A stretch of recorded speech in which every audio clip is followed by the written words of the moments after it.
რა კომპონენტები მოქმედებენ კონტენტის მასშტაბურ გავრცელებას ხალხში? პარამეტრს, რომელსაც 0-ში დავსვავ, ყველაზე უმნიშვნელოა, ხოლო 10-ში ყველაზე მნიშვნელოვანი. ჰეშტეგები, 0 ადგილი. თვითონ Instagram-ის დირექტორმა ვეთქვა, რომ მას ყველანაირი ფუნქცია დაკარგული აქვს.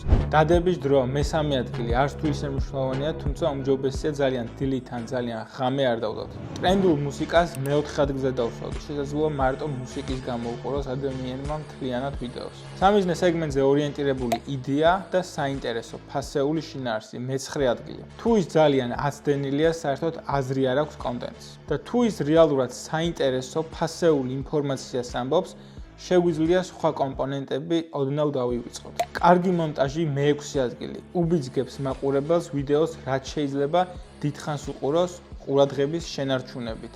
გამოგარჩევს კონკურენტებისგან და რაც არ უნდა იყოს უფრო პროფესიონალს წარმოგაჩენს. SEO ოპტიმიზირებული აღწერა მე-8 ადგილი. ეხმარება Google-ში გამოჩენას და ალგორითმს, რომ რაც შეიძლება რელევანტურ სეგმენტს აჩვენოს კონტენტი. კარგი ჰუკი, ანუ პირველივე წამებში ყურადღების მიქცევა. მე-10 ადგილი.